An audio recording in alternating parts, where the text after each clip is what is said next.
Park Soyeon closed the wooden door of the bakery, took a deep breath, and leaned wearily against the wall.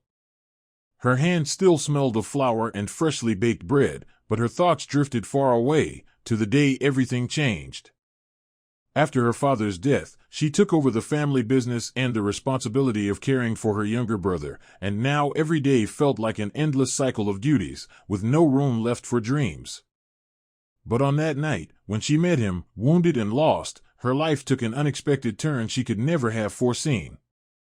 Mornings at the bakery always start the same way. At 4:30, I get out of bed as if battling an invisible enemy for the right to sleep 5 more minutes.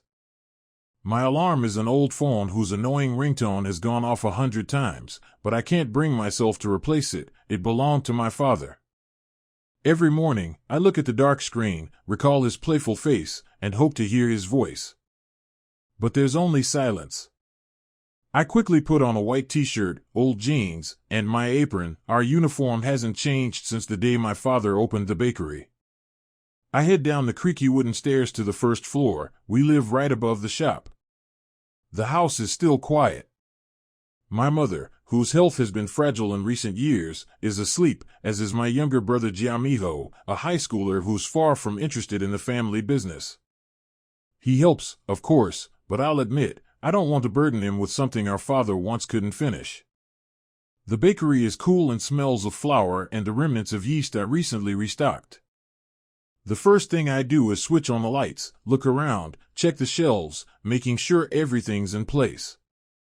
To attract more customers, I came up with the idea to change our assortment every week. Sometimes I add sweet cinnamon rolls, sometimes I try baking flaky croissants. The locals are used to stopping by for fresh bread and hot tea. Some chat, some read the newspaper, and some just sit in the corner watching cars pass by. I knead the dough, working it by hand, rolling the soft, elastic mass over the wooden table.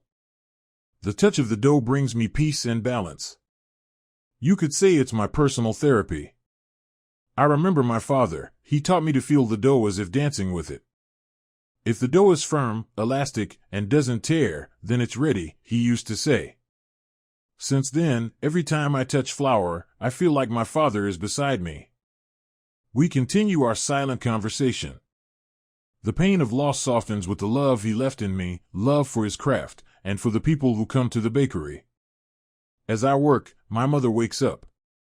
She quietly comes down to the kitchen, pours herself some warm water, and while I shape round loaves, she watches me. I feel her gaze, glance back, and smile. Her face always wears a pensive look, as if she's searching for the right words but says nothing. I know she worries about me and my brother, that we're not living the life our father might have dreamed for us. But I always try to reassure her, repeating that everything will be all right. By 7 in the morning, the first customers arrive. By then, I've already baked the first trays of bread and buns. The pleasant jingle of the bell above the door rings out, ding ding.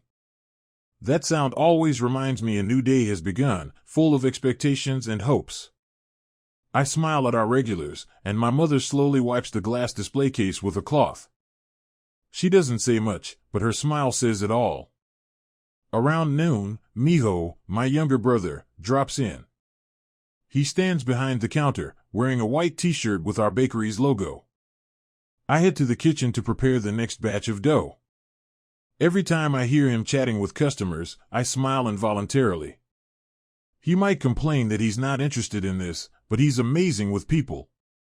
Deep down, I believe that one day our family business will mean something special to him, not just a duty forced upon him by fate. This is how every day goes. But everything changed one night, when I, tired yet content, was about to close the bakery and head to bed. It was around 10 in the evening. The streets of Seoul were still lively, car headlights flickered, neon signs glowed, and people hurried toward the last subway. I was sweeping the bakery floor. The customers had long since left. Miho had gone out with friends, and my mother had been asleep for hours. Suddenly, I felt uneasy. The bell on the door jingled softly. I hadn't locked it, still hoping someone might stop in to grab bread for breakfast. But the shops around were all closing, and I decided it was time to call it a night. I stepped outside to take down the sign and flip the closed tag. That's when I saw a figure flicker down the alleyway. The light from a lone street lamp fell on the damp asphalt, and the silhouette of a person looked unsteady, swaying. He leaned against the wall. I froze, uncertain, then, feeling a strange pull in my chest, slowly walked toward him. "Excuse me," I called softly, trying not to scare him. "Do you need help?" The person turned. I saw that it was a man, tall, with slightly wavy hair and unusually light eyes for a Korean. His clothes were wrinkled and dirty, and there was a dark stain on his right shoulder. He clutched his side. I took a few more steps and saw the blood. "Oh my God. You're hurt." I ran up to him and gently touched his sleeve. He looked at me, trying to speak, but only a whisper came from his lips. His eyes were full of fear and pain. "Help me," he breathed in Korean, with a foreign accent. I didn't ask any questions, the agony on his face said enough. Despite my softness, I know how to act decisively when the situation demands it. I took his arm and helped him toward the bakery door. "I don't feel well," I heard him murmur.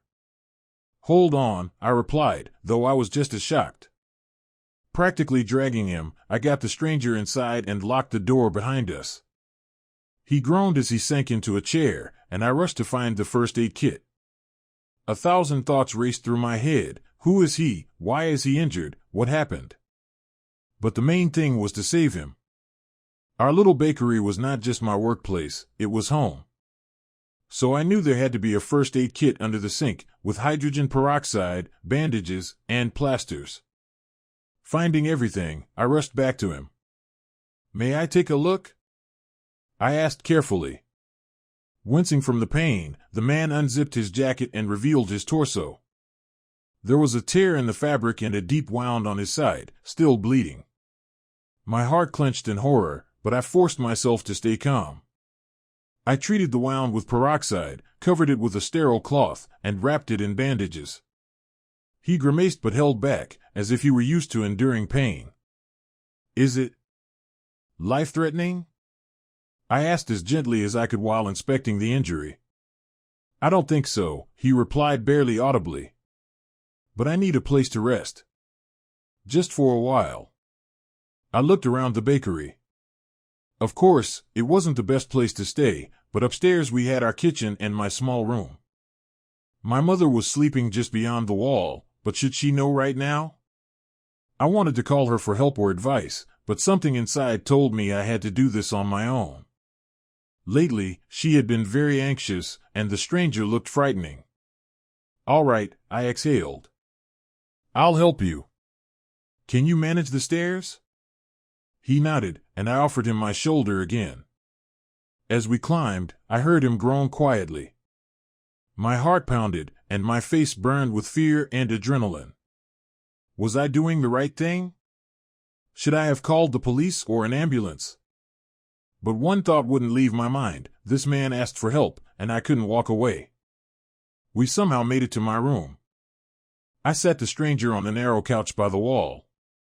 Thankfully, it could unfold. My father used to sleep on it when my mother was ill. I quickly pulled it open, laid him down, and brought him a pillow. He looked at me with gratitude, though it was clear exhaustion was pulling him under. "Thank you," he mumbled. "I'll explain tomorrow." "Okay," I nodded. "Get some rest. I'll be here if you need anything." He closed his eyes, and I watched as his breathing slowly steadied. I still had no idea who this man was, why he was injured, or what danger was chasing him. But in that moment, all I could do was pray that he would be all right. I stepped out, gently closing the door behind me, and walked into my tiny kitchen. It was past midnight, and suddenly, I craved a cup of hot tea. My hands were trembling, and my thoughts scattered like frightened birds. I remembered how, just 20 minutes earlier, I had been about to close the bakery, and everything had been normal.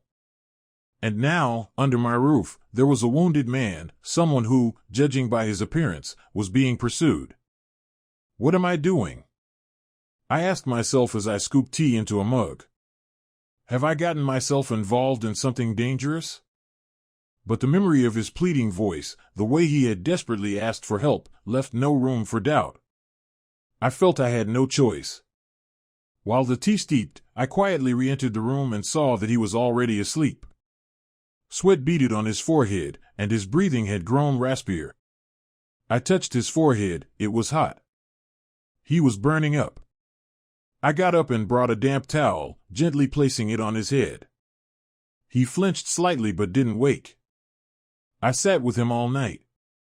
From time to time, he mumbled in his sleep, whispering strange words. Some of them were in Korean, though accented, and some I couldn't understand at all.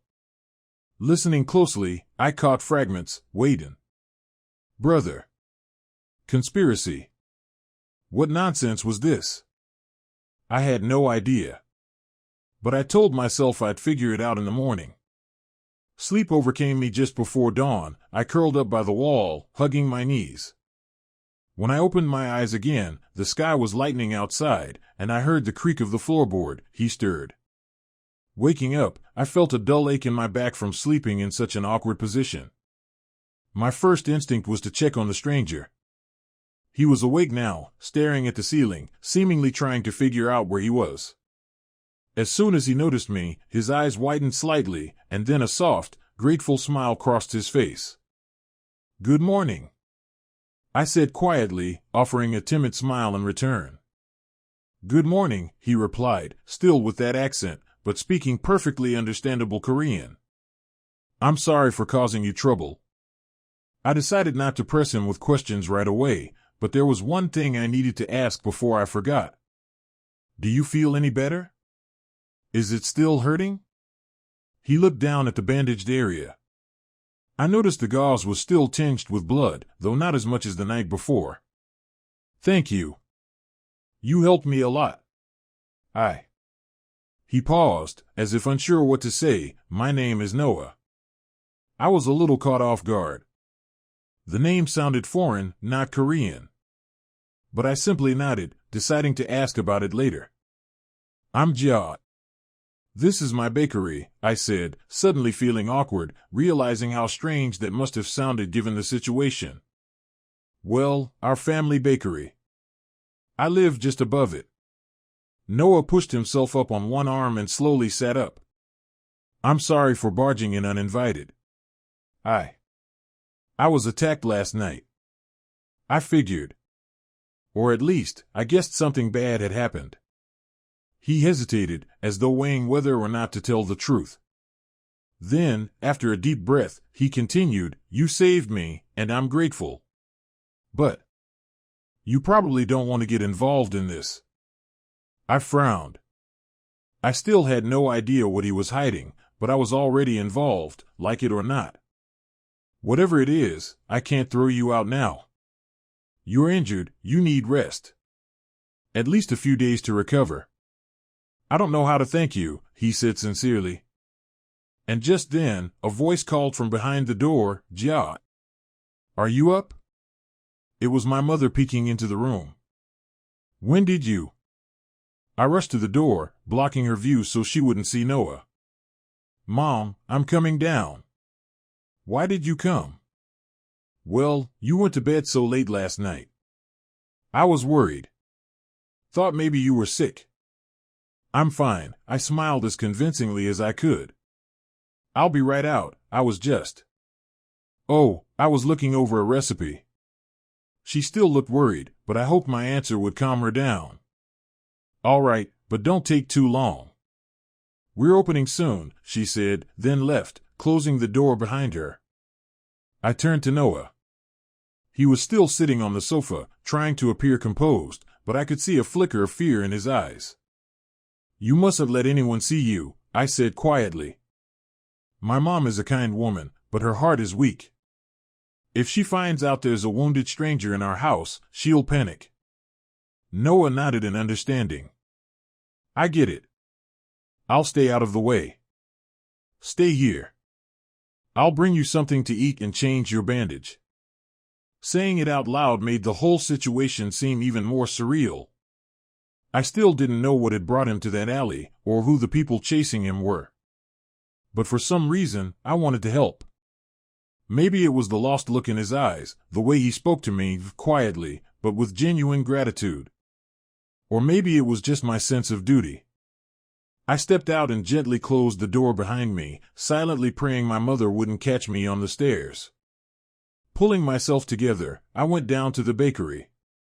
As soon as I entered the kitchen, my mom noticed the dark circles under my eyes. "You barely slept, did you?" she asked with concern. I was refining a recipe. I forced a smile. "I'm okay, just a little nervous. It's a new week, we've got to prep everything." She gave me a skeptical look but didn't press. Meanwhile, I remembered that I'd now have to juggle work and sneaking food upstairs to a stranger. It was going to be a long day.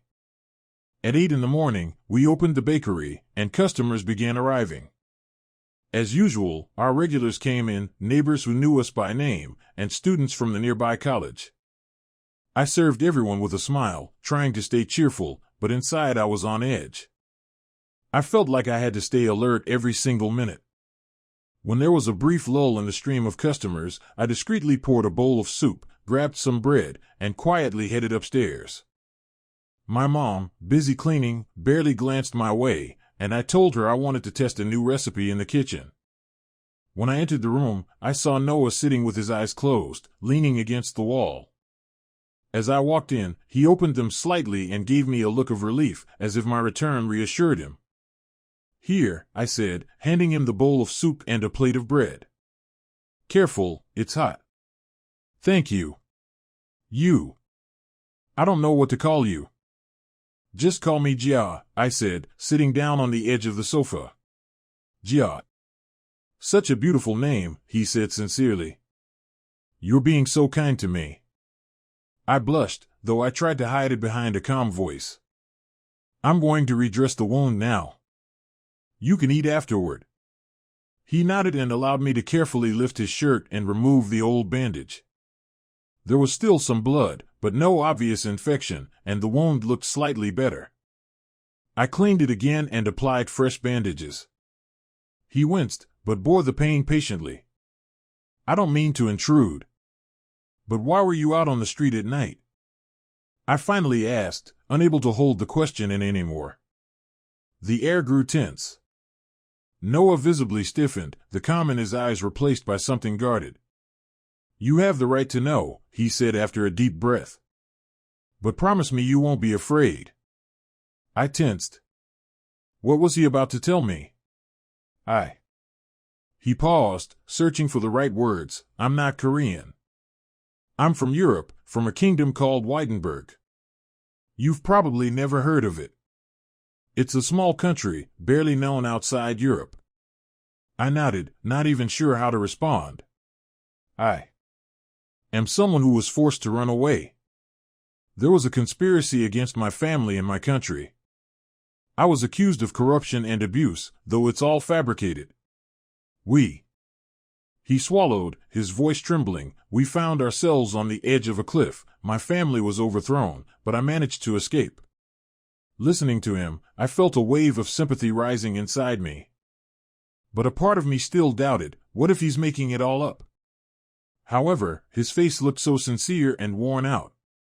"Now I have no money, no protection, no documents," he continued. "I ended up in Korea because I once studied here on an exchange program and knew the language thanks to my mother, who is Korean. I hoped to hide in this huge country, find shelter. But apparently, they found me."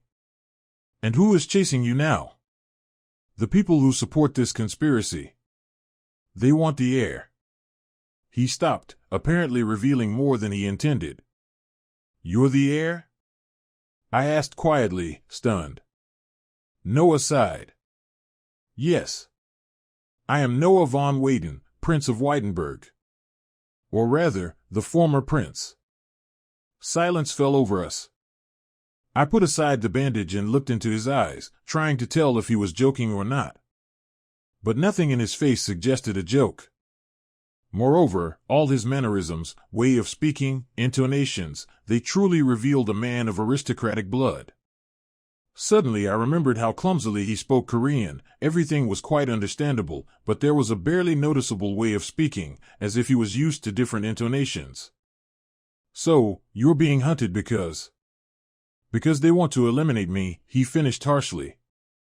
"If I'm gone, no one will be able to challenge what happened, and my family will lose power for good." My insides tightened with fear. It sounded like a story from some drama or novel, unreal. But here he was, sitting before me, all in bandages and clearly afraid for his life. "What now?" I asked. "I have no idea," he whispered as he put on his shirt, "but I know I'm putting you in danger. So, as soon as I can stand on my own, I'll leave, so as not to involve you in this." I looked at his pale face, feeling my world turn upside down. "You're not leaving until you get better." I said it firmly. My heart squeezed with worry, but some stubborn feeling wouldn't let me just throw him out onto the street. "Thank you," he repeated, and for a moment I thought I saw tears glisten in his eyes. "All right," I said, standing up. "Rest a bit. I have to go back to the bakery so my mom doesn't suspect anything. I'll come back later with more food and everything you need." "You're very brave, Jia," he said after me, and I blushed unconsciously. Leaving the room, I leaned against the wall and took a deep breath. A prince among us flashed through my mind, and I almost laughed at the absurdity of the situation. But this was our reality. He was a real European prince hunted by conspirators, and I was just an ordinary girl, bakery owner, who happened to find him in the middle of the night. Could I have imagined even a week ago that my life would change so drastically? Days passed one after another. For Noah, I found some old clothes in my father's closet. They were a bit big for him, but still better than his dirty, torn jacket. The wound was gradually healing. I changed the dressings every day, and he, in turn, tried to help me as much as he could, though he had to hide in the room. But hiding him for long wasn't easy. Mom more often asked why I was disappearing, what was stopping me from fully working in the bakery.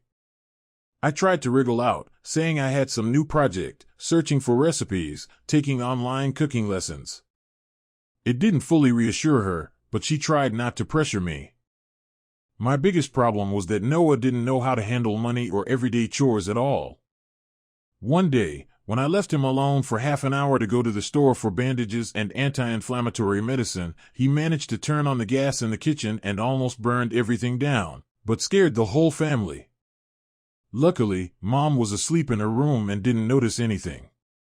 "What were you doing?"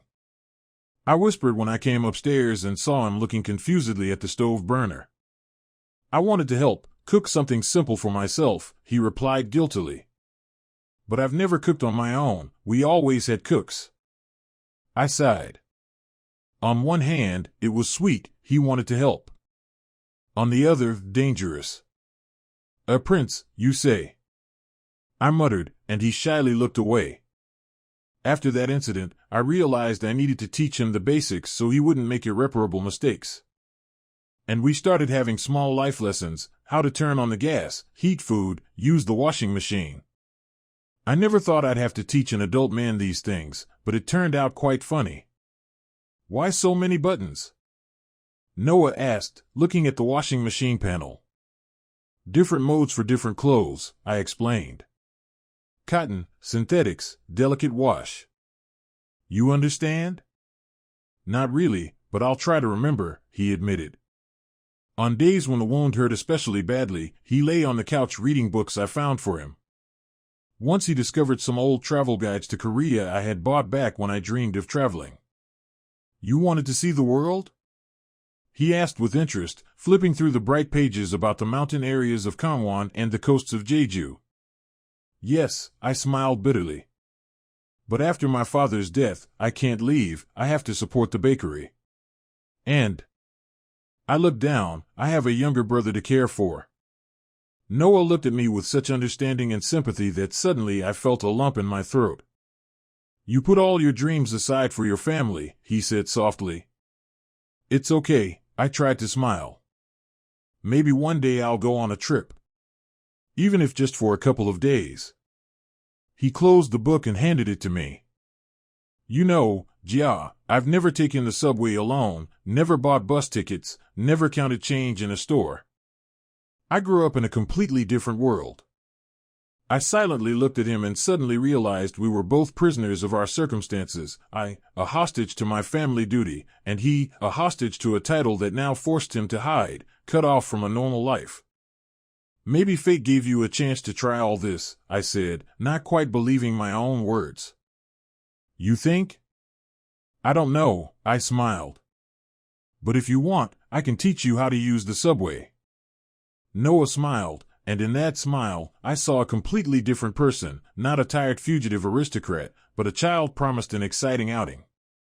At that moment my heart ached with a strange feeling. Could it be that I enjoy giving someone joy and opening new things?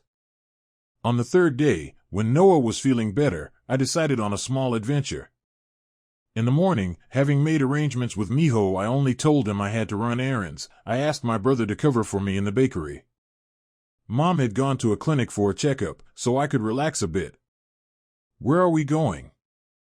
Noah asked when I gave him a cap and a mask to hide his face. Probably silly, but I thought some fresh air and a walk wouldn't hurt you, I said, trying to sound confident. And besides, you wanted to learn how to use the subway? He looked at me, then at the cap, and pulled it over his head. Are you sure this is okay? I might bring trouble on you. You'll stick close, everything will be fine. I tried not to show I was nervous myself. Besides, the wound is almost healed, you won't feel much pain. We stepped out of the alley and merged into the crowd of pedestrians on the busy street. Noah only stood out because of his height. He was clearly taller than the average Korean, but people didn't pay much attention to us. Everyone was rushing about their own business. When we entered the subway, he stopped and looked around like a child in an amusement park. The ticket vending machine, the turnstiles, the map of lines, all of it was new to him. To start, you need to buy a transit card, I explained, leading him to the machine. Here you insert the bill, choose the card, get it, and then tap it on the turnstile. Is it really that simple? He asked, surprised. Yeah. Let's try. I watched as he, trying to look independent, took out paper one, put it into the machine's slot, pressed a few buttons. I guided him, and after getting the transit card, Noah smiled and showed it to me like a child proud of his achievement. We passed through the turnstile, and Noah almost forgot to take his card back after tapping, but I reminded him just in time. We went down the escalator and found ourselves on the platform, surrounded by people. Some were listening to music through headphones, some were reading books, others just stood staring at their phones. Noah looked at them with curiosity, apparently seeing this ordinary life scene for the first time. When the train arrived, I motioned him to follow me, and we got on the car. I deliberately chose a less crowded time so he wouldn't be scared by the crush. Inside, he seemed unsure where to look. Even the scrolling display of station names fascinated him. All this. It's so unfamiliar, he admitted, sitting down in a free seat. In my country, I never took public transport. Get used to it, I smiled, sitting beside him and trying not to stare too intently so as not to embarrass him. It's part of many people's lives. We rode several stops in silence. I thought about how this man, always surrounded by fuss and guards, was now sitting next to me in a regular subway car, seeing a world with no honor guards or titles for the first time. It seemed he liked it. Where exactly are we going? He asked after a short pause. To Namsan Park. It's beautiful there, you can walk around and look at the city. Noah smiled, and for the first time I thought how innocent he could be when taken out of his usual environment. When we got off at the right station and went up the escalator, fresh air hit us. I guided him to the bus, and we rode to the park entrance. Along the way, he looked out the window, examining Seoul's streets. I'm used to always being driven around in a car, he said, a little embarrassed when we got out. They do drive here too, I said with a chuckle, but most people use public transport. We walked along the path leading to the observation deck. Noah kept stopping to look at blooming bushes, taking pictures on my phone of small things, benches, footbridges, street lamps. It seemed he was soaking in every moment. You know, he started when we reached the platform overlooking the city. This is amazing. I always thought freedom meant having power, servants, large territories, but it seems I was wrong. He looked at me with a sad smile. True freedom is the ability to live your own way, to do the simple things you want, not what your status requires. I stood beside him, looking at the Seoul panorama. Thousands of houses, cars, advertisements, streets, moving dots of people below, all so familiar to me but so new to him. Once, I dreamed of freedom, I said softly. But now, I feel like I don't have the right to leave the bakery. Understand, I'm not saying you should quit everything, he objected, but maybe one day you'll find a way to do both. Maybe. We stood quietly for a while longer. Strange thoughts spun through my head. I knew our meeting was like a magical dream. Sooner or later, I'd have to return to my routine, and he to his war for the throne. But right now, we were here together, looking at the boundless city, and my heart seemed to freeze with some unknown joy. Jia, he suddenly said, and I turned. You don't realize how grateful I am to you. Without you, I might have died on the street. Don't say such things, I murmured, embarrassed. It's just basic humanity. It's rare humanity, he gently corrected. At that moment, thoughts and feelings pulsed tightly between us, almost suffocating. I coughed, suggesting we continue our walk. Noah understood. We strolled slowly along the paths surrounded by greenery.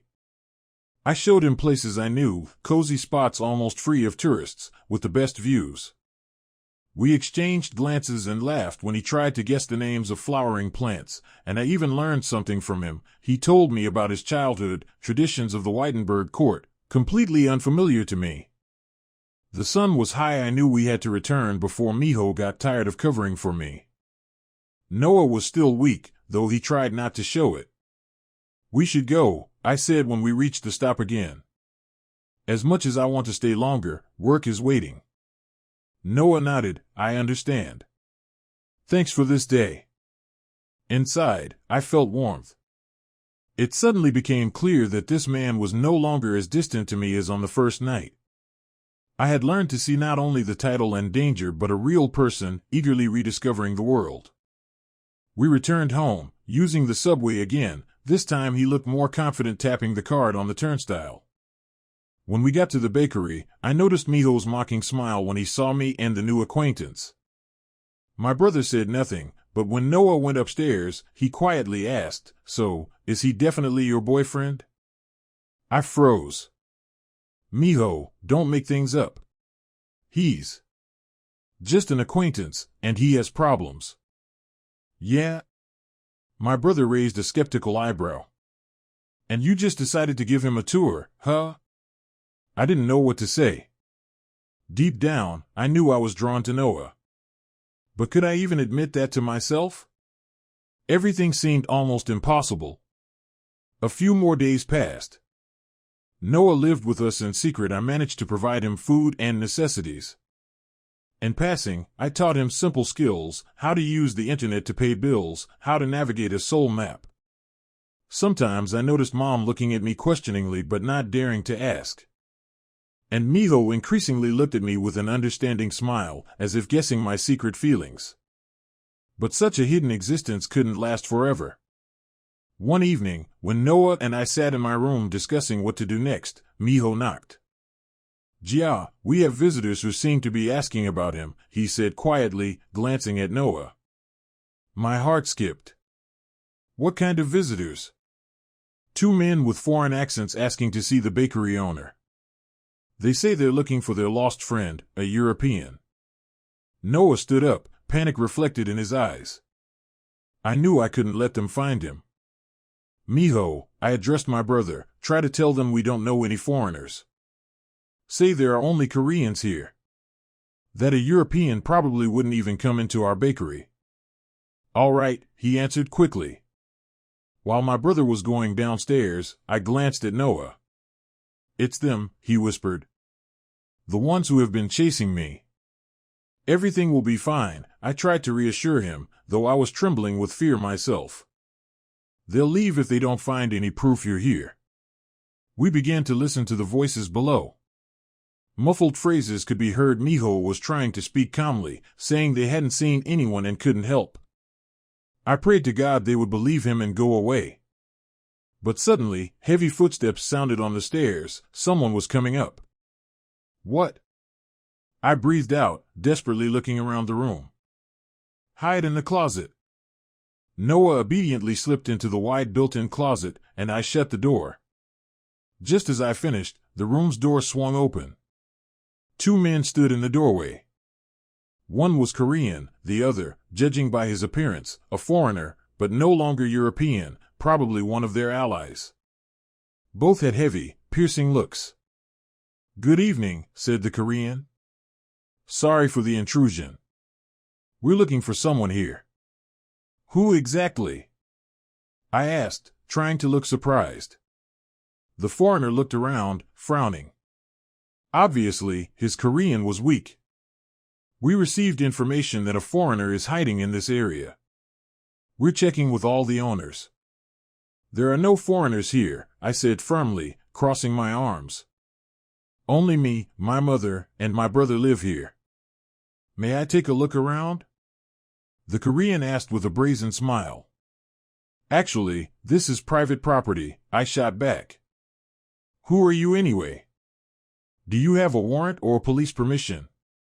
They glanced at each other. I saw their confidence was not that strong. Probably they didn't want to attract police attention. Fine, if you're hiding him, you might regret it, the Korean threatened. I'm not hiding anyone, I repeated, trying not to let my voice shake. They walked around the room but didn't touch much. One approached the window, peeked behind the curtain. The other went to a corner with my stack of books. My heart pounded wildly. I stood silently near the closet door, afraid they might open it. There's nothing here, said the foreigner, finding no trace. The Korean looked at me carefully once again. If you learn anything about this man, or if he shows up, better report it immediately. Otherwise, there will be trouble. I just shrugged silently. They finally left, loudly stomping down the stairs. When I heard the front door slam and the bell jingle, my legs gave way. I collapsed to the floor. Noah slowly emerged from the closet. He looked as pale as a sheet. Are you okay? I breathed, trying to calm down. Yes. But His voice trembled. I can't stay here. It's too dangerous for you. Listen. I started, but he interrupted. No. You saw how far this has gone. They won't stop. I have to find another way to hide. Where will you go? I asked desperately. You have no money, no documents. He was silent, knowing I was right. I don't know, he finally said. But I don't want you or your family to suffer because of me. I understood everything. Yes, living like this was impossible. But I couldn't imagine that he would just leave and disappear into the night. Give me a day or two, I said. I'll help you come up with a plan so you can either leave the country or find a safe place to hide.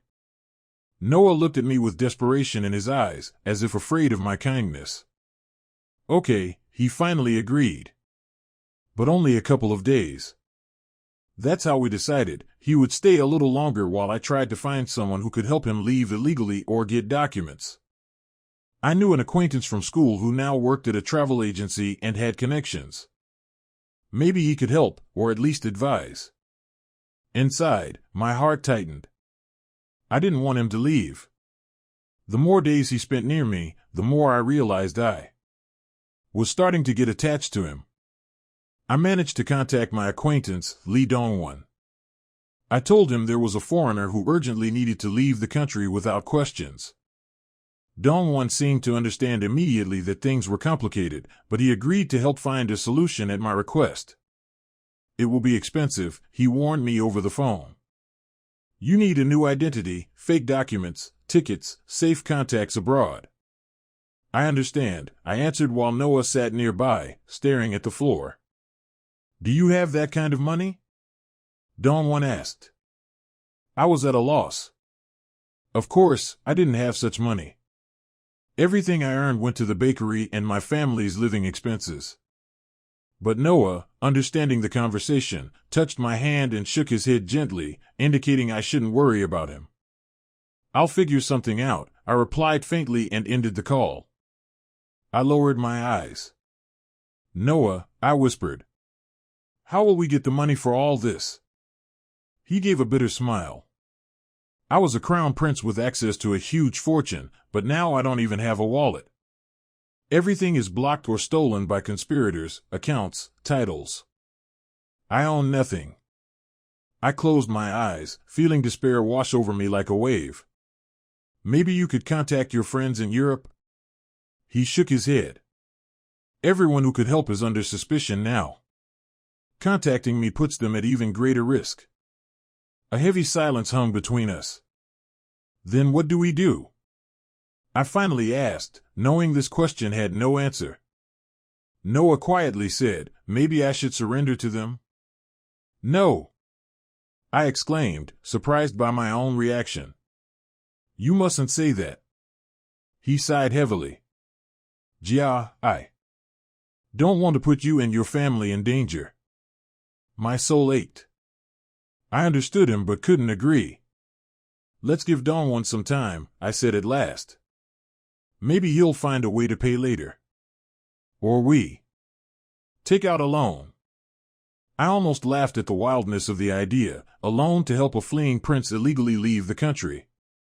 But Noah looked at me with a gaze that held both despair and a glimmer of hope. All right, he agreed. Let's wait a little. And we waited. During that time, we grew even closer. I showed him how to bake simple buns, and he tried hard, though his attempts were crooked and funny. One night, when my mother was out, I let Noah go down to the bakery and try everything with his own hands. We laughed when his first batch of buns came out burnt. I felt an invisible bond growing between us. Sometimes we sat at the small table, drinking tea and talking about the world, countries, politics.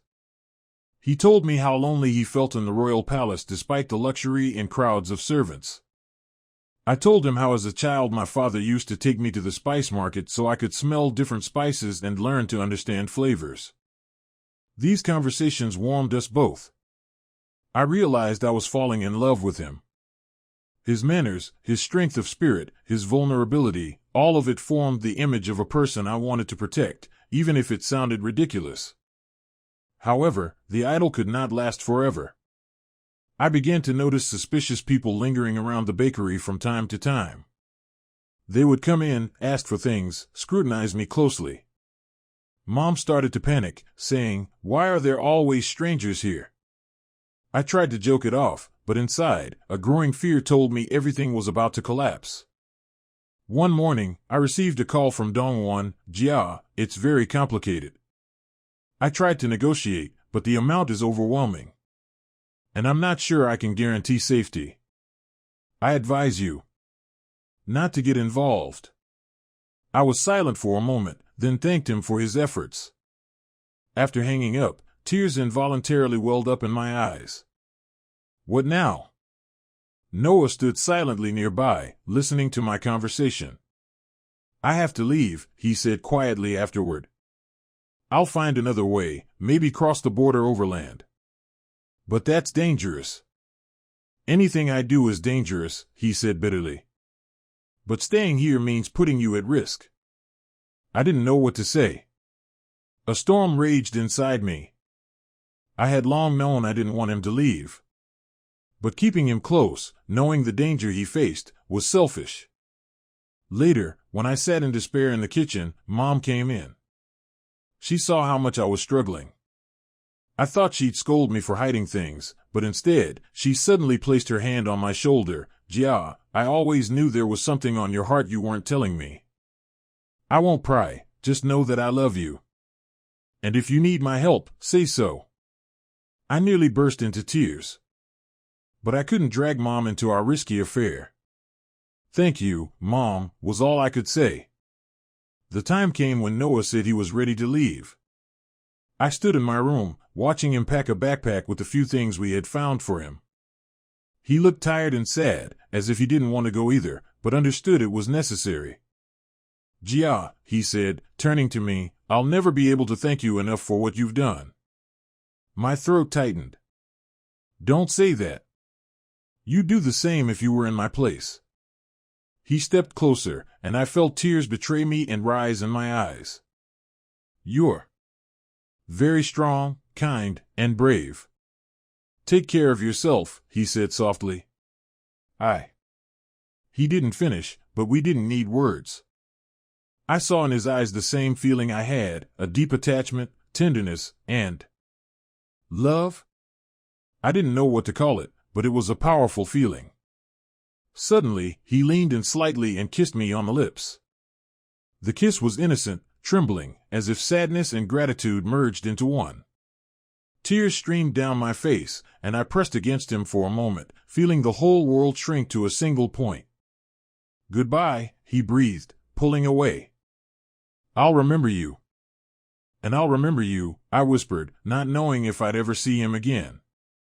He slung the backpack over his shoulder and left the room. I couldn't even see him to the door. I didn't want Mom to see. I just stood in the middle of the room, feeling my heart shatter into 1,000 pieces. That was how my story ended.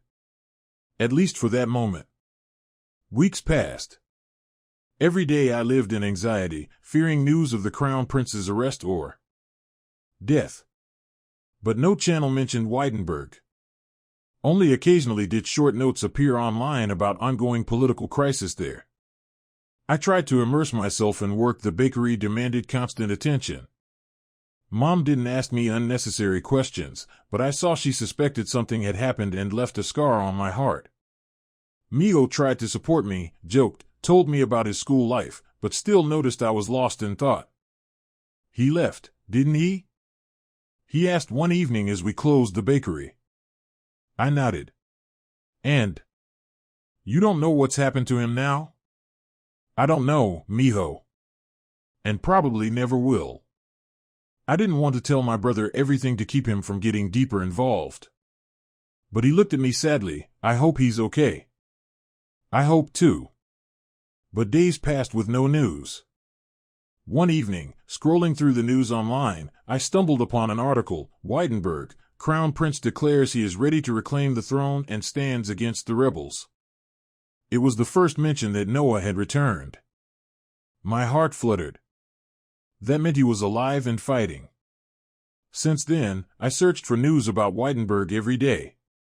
The situation changed. Sometimes reports said the prince was succeeding and the rebels were losing ground, other times that the rebels held hostages, including the prince's younger brother.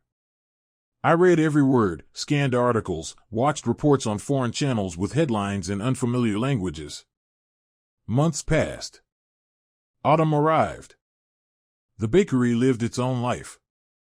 I learned to hide my pain, smiled at customers, and tried to maintain our family's warmth. But inside, the emptiness remained. I never forgot about him for a moment. Then one day, when I had lost track of time and resigned myself to probably never seeing him again, the news reported, the royal family of Wittenberg restored to power. Prince Noah von Weyden returns, declared victorious, rebels surrender. I sat in front of the TV late at night, completely alone. Mom and Mijo were already asleep. The report was in English, and I could only guess the words, but the images were clear: burning rebel flags, crowds of people, military. And then, at the end, what seemed like an official ceremony, Noah, dressed in a sharp suit, walked the red carpet accompanied by soldiers and advisors. I couldn't hear the words, but I saw he was safe and sound, though he looked older and more serious than before. Tears ran down my cheeks as I smiled through them. He survived, he succeeded. And now he was probably king. I felt a sharp joy for him and an equally sharp pain knowing our parting was final. Months more passed. No one came with questions, and our bakery returned to normal. Mom noticeably cheered up, perhaps sensing my acceptance. Mio graduated school successfully and entered college, proud of himself.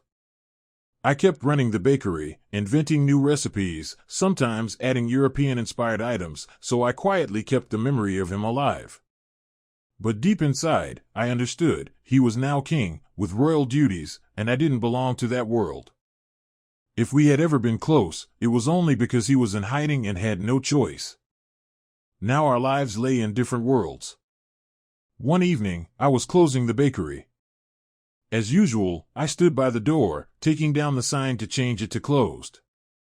Mom and Miho had gone about their business. I was alone. It was quiet and deserted. A few passers-by hurried past.